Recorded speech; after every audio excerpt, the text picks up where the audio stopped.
Hello, Algebra 2 Honors students. It's Miss Diener here.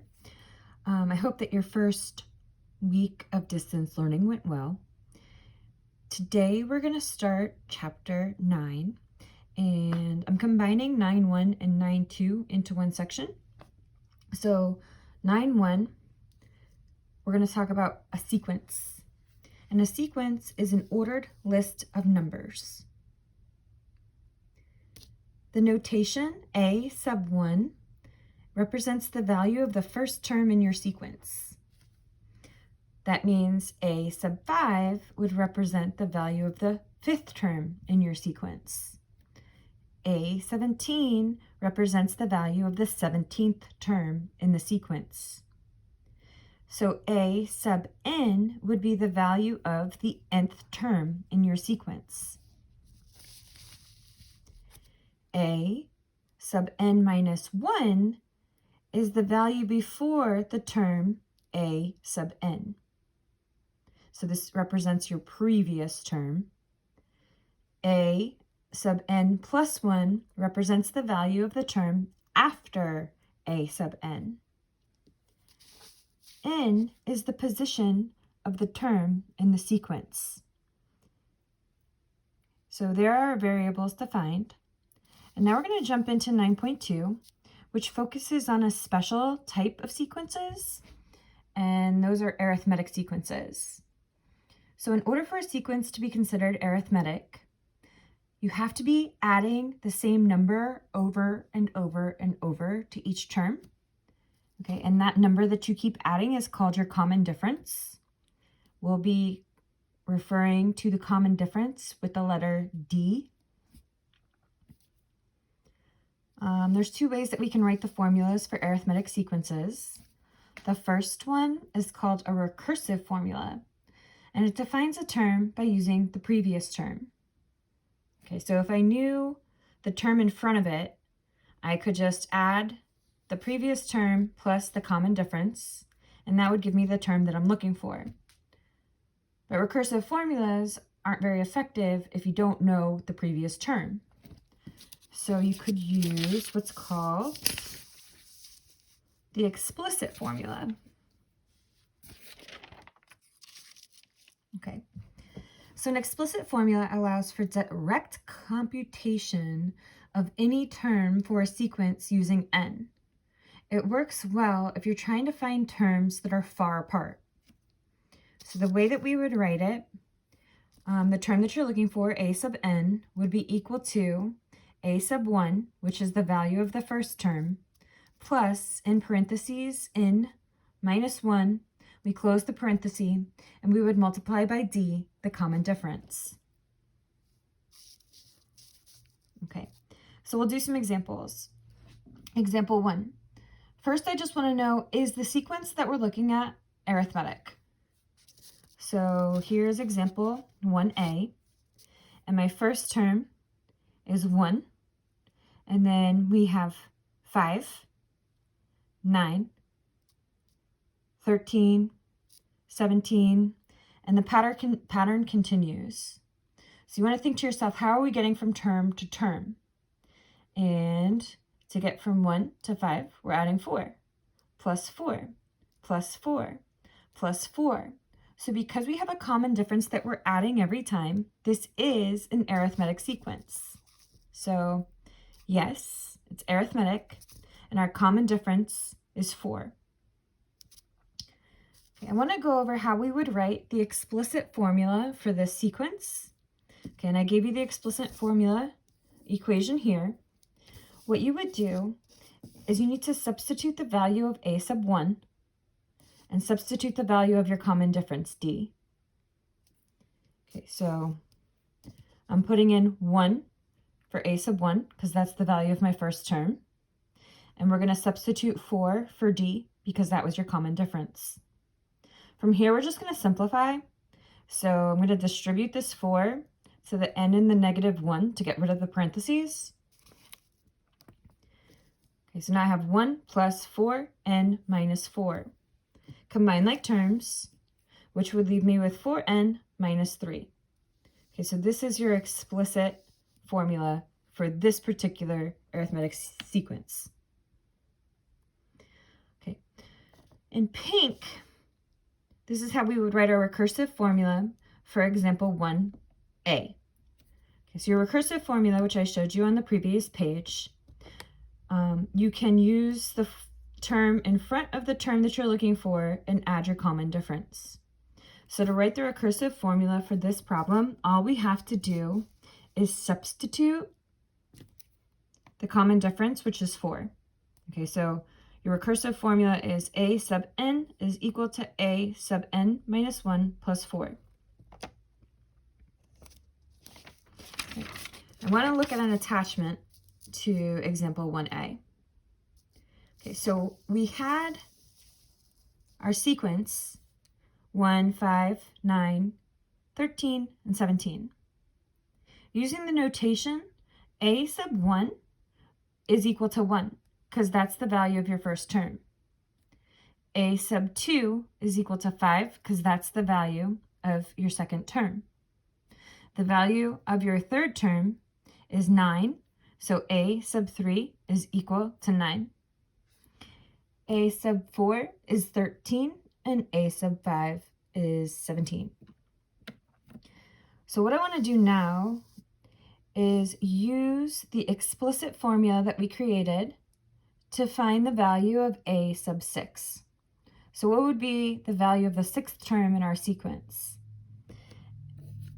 So this is what we found when we wrote the explicit formula equation. In order to find the value of whatever term you're looking for, in this case it's the sixth term, because I have a 6 here for n, I would replace the a sub n with a sub 6 is equal to, we already had the 4, and instead of writing n, we would substitute the 6, and then subtract 3. Order of operations tells me to multiply the 4 times the 6 to get 24, then we'll subtract 3, and I can see that my sixth term would be 21. Okay, so that's how you could find it using your explicit formula. Now I want to find the value of the sixth term using the recursive formula. Okay, so the recursive formula is a sub n is equal to a sub n minus 1 plus d. For this formula, d, the common difference, was 4. And again, I'm trying to find the value of the sixth term. So the n's I'm replacing with 6. And here n minus 1 would be 6 minus 1. So when I simplify that, I have a sub 5, which is the value of the fifth term. And the value of the fifth term was 17.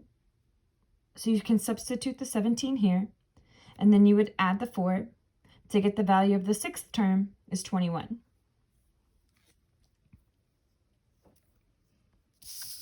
Okay, so now we're going to look at example 1b. And here I have 2, 4, 8, 16. And I want to know, is the sequence arithmetic? Well, to get from 2 to 4, I could add 2, but then 4 plus 2 would give me 6, not 8. So this is not arithmetic. What you're really doing in example 1b is multiplying by the number 2. So this would be considered geometric, which we haven't gotten to yet. All you need to know is that it's not arithmetic because we're not adding a common difference. Example 2. What is the 46th term of the arithmetic sequence where we're starting with a 3 and we move to a 5, 7, and the pattern goes on? So what you would need to do is identify what you can. We know the value of the first term, a sub 1 is 3. To get from term to term, we're adding a common difference of 2.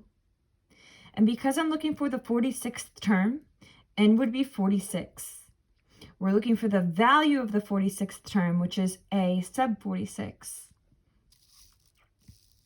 Okay, in this problem, I'm going to want to use the explicit formula because I have the first term, the second term, the third term, and now I'm looking for the 46th term. So to find terms that are far away, it's best to use your explicit formula. I'm going to substitute the pieces that I know. So over here, I'm going to replace the n with 46 because we're looking for the 46th term.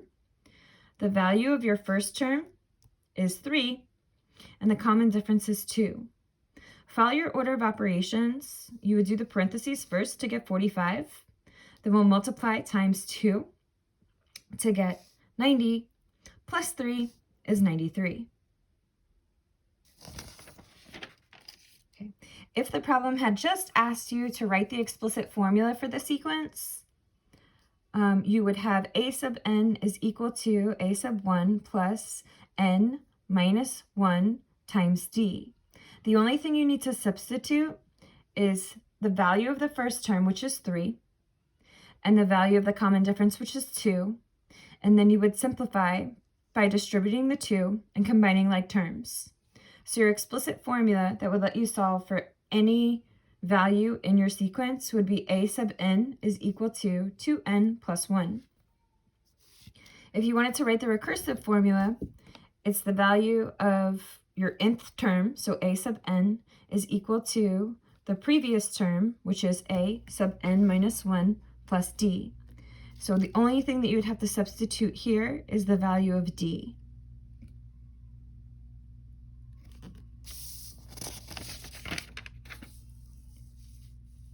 I hear the baby crying, but I want to get through this last example. What is the 110th term of the arithmetic sequence? Okay, so here we are given the sequence 5, 9, 13. Again, I'm going to identify the value of the first term is 5. Our common difference is 4, because to get from term to term, we're adding 4. We want to find the value of the 110th term, so n is 110. This is just like the previous example. So I'm going to want to use the explicit formula, and I'm substituting instead of a sub n, I want to find a sub 110, the value of the 110th term, is equal to our first term is a sub 1, which is 5, plus we're going to substitute 110 for n, minus 1, and the common difference is 4. Follow the order of operations. You'll do your parentheses, then multiply and add. So the 110th term in this sequence would be 441. If you wanted to just write the explicit formula, we would be substituting two numbers. Okay, so we would substitute the 5 for the value of the first term, and we would substitute 4 for d. You would simplify by distributing the 4 and then combine like terms. So the explicit formula for this sequence would be a sub n is equal to 4n plus 1.